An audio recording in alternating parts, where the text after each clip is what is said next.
নমস্কার বন্ধুরা, শ্রাবন্তিকা চ্যানেলে আপনাদের সবাইকে স্বাগত। আজ আমি আপনাদের শেখাবো একটা দই বড়া রেসিপি। আশা করি এটা সকলেই জানেন। প্রথমে বিউলির ডালগুলোকে আমি ওভারনাইট ভিজিয়ে রেখেছি।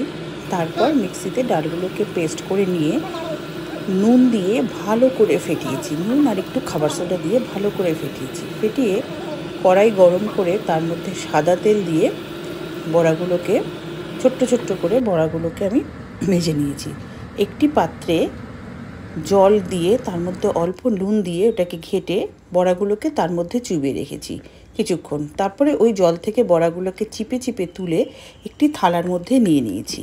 থালার মধ্যে নেওয়ার পরে একটি মিক্সির বাটিতে টক দই, ভাজা মশলা, বিট নুন দিয়ে একটা পেস্ট করেছি। তারপরে ওই বড়াগুলোকে ওই দইয়ের মধ্যে চুবিয়ে চুবিয়ে একটি থালার মধ্যে রেখে বাদবাকি দইগুলোকে সব ওই বড়ার মধ্যে আমি দিয়ে দিয়েছি, দিয়ে ফ্রিজে রেখে দিয়েছি। ফ্রিজে রাখার পরে আপনারা যখন খাবেন তখন বার করে ওটাকে নিয়ে ডেকোরেশন করবেন।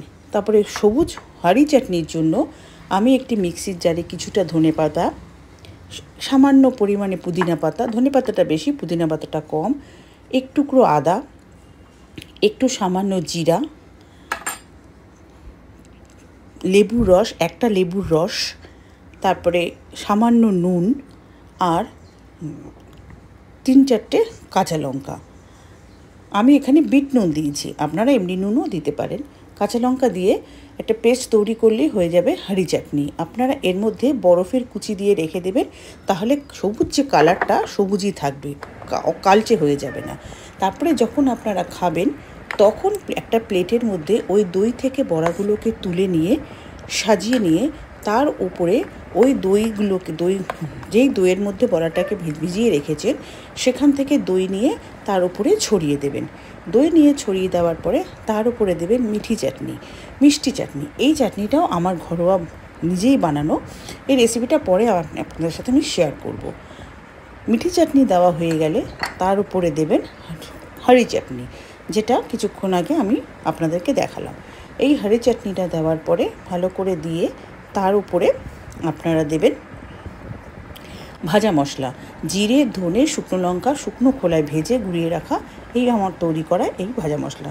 ভাজা মশলাটা ওপর দিয়ে দেওয়ার পরে ওপর দিয়ে দেবেন সামান্য পরিমাণে বিট নুনটা দেওয়ার পরে তার উপরে আপনারা দেবেন কুচনো ধনেপাতা দিয়ে ওপর থেকে দেবেন সেউ ভাজা দিয়ে ভালো করে ডেকোরেশন করে তার উপর একটুখানি দিয়ে দেবেন কাশ্মীরি লঙ্কার গুঁড়ো। আমি কাশ্মীরি লঙ্কার গুঁড়ো দিয়েছি, আপনারা যদি একটু ঝাল পছন্দ করেন তাহলে এমনি লাল লঙ্কার গুঁড়ো দিলেও দিতে পারেন। এইভাবে হয়ে যাবে একটা স্ন্যাক্স বা ব্রেকফাস্ট যাই বলুন তার রেসিপি দই বড়া। আশা করি আমার রেসিপিটি আপনাদের ভালো লেগে থাকবে। যদি লেগে থাকে লাইক, কমেন্ট, শেয়ার এবং সাবস্ক্রাইব করবেন।